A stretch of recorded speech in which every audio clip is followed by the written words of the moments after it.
Our trip to Milan started at Newcastle Central Station at 6 in the morning.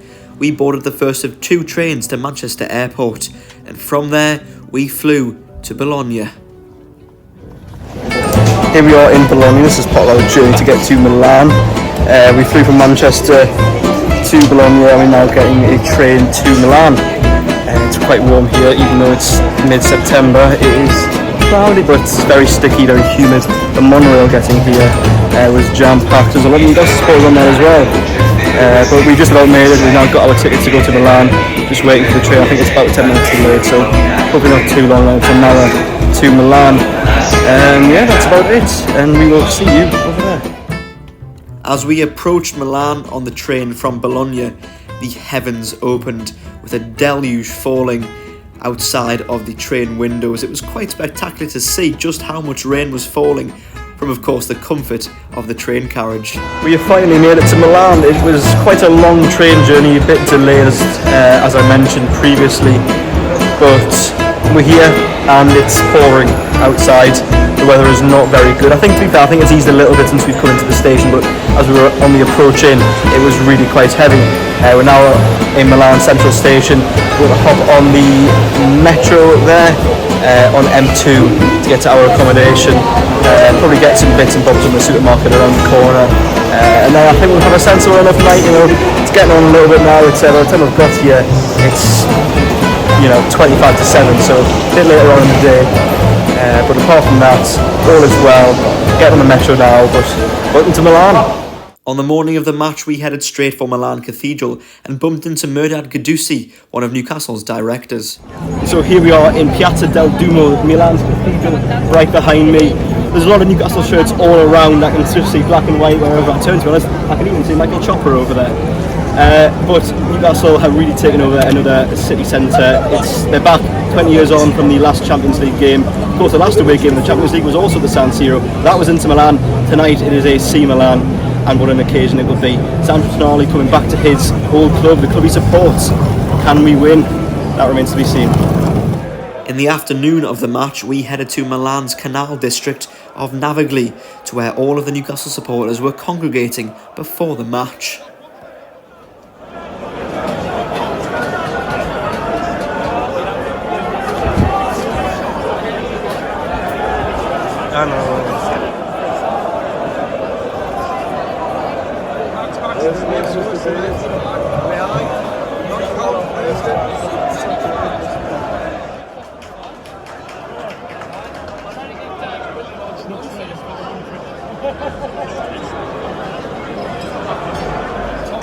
And after a quick photograph, we headed on the metro to the San Siro.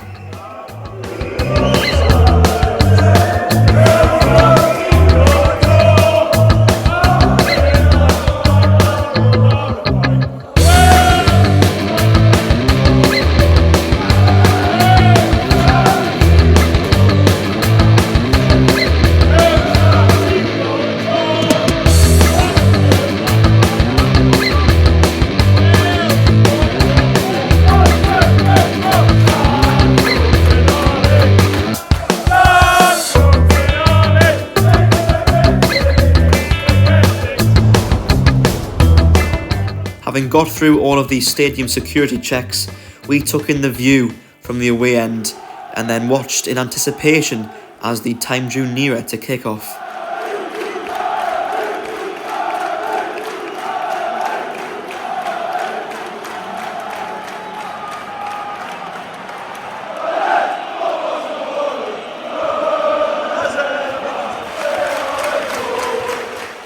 Taking in the scenery and the noise proved to us that Newcastle were indeed back in Europe's elite competition. They were back in the Champions League, and after 20 years, they were back at the San Siro.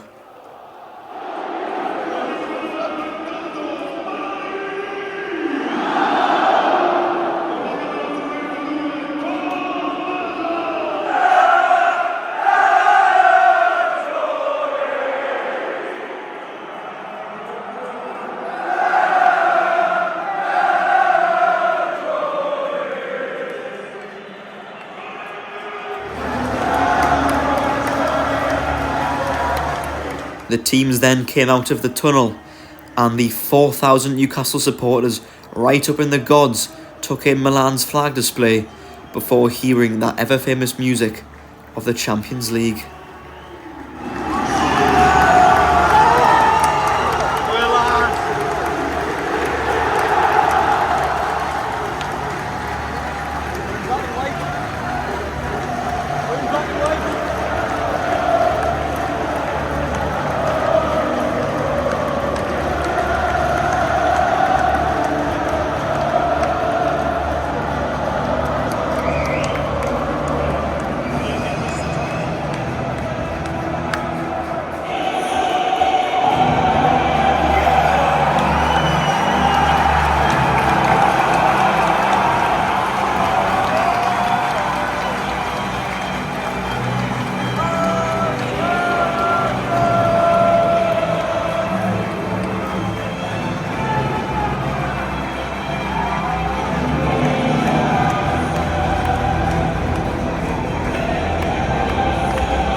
As the music died, the tension increased. Could Newcastle get a result on their return to the competition?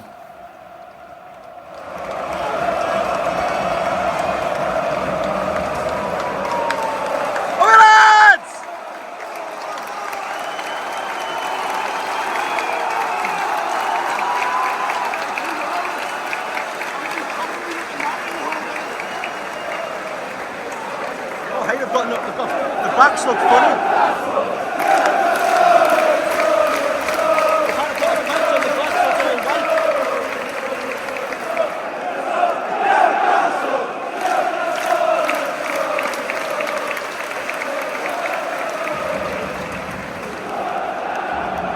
On the screen.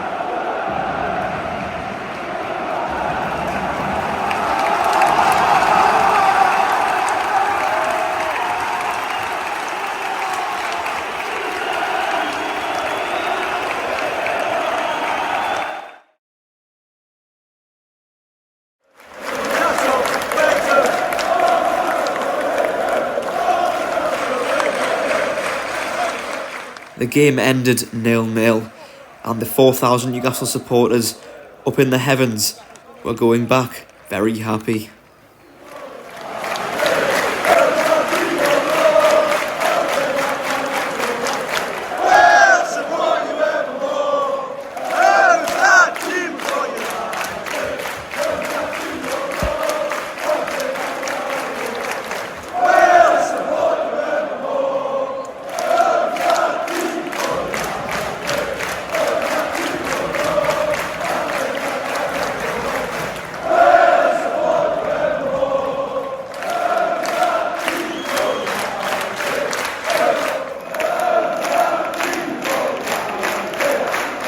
Newcastle come away with a point in their first Champions League game, 0-0 draw with AC Milan.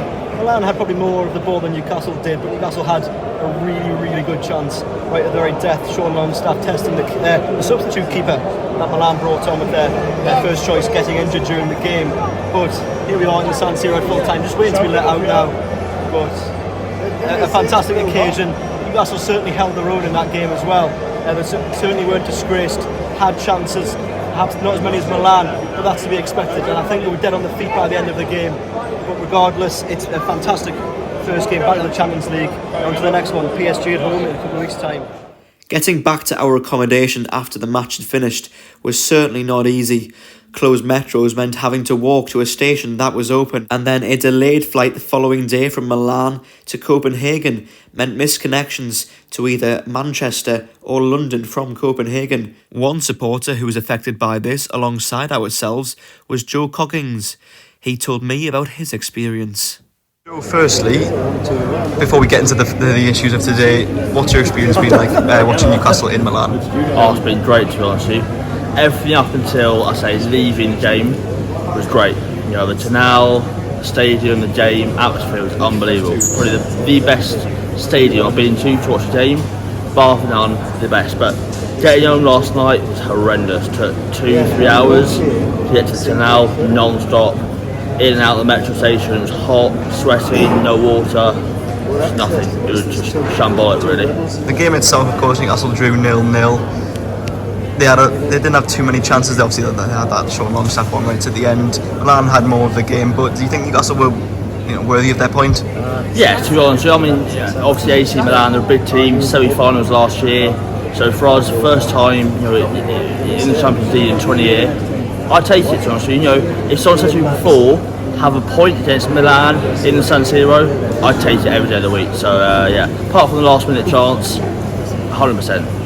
And finally, obviously we're in the airport here today. We've had a few issues. You're trying to get back to London via Copenhagen. Just tell me just what's gone on.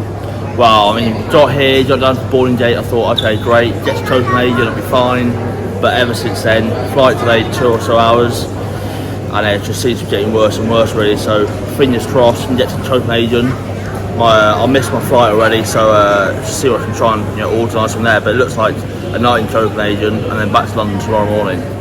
When we finally arrived in Copenhagen a few hours late, we managed to book onto another flight going back to Manchester a lot later than the one we had originally been booked onto. After an awful lot of delays today, we have finally made it back to the United Kingdom. We are here in Manchester, and I'll get on this train behind me to York. The time is 11:15 at night UK time. The train to Manchester will probably take about 2.5 hours to get to York from Manchester, and then we'll have to try and find a way back from York from there. We hopefully will have secured a lift, that's what we're hoping. But it's been an amazing trip. A lot of issues with transport, but regardless, we're back in the United Kingdom. A 0-0 draw for Newcastle. Could have been even sweeter if they won it at the very end, but not to be. But regardless, we are back, and this is where I will close off the vlog.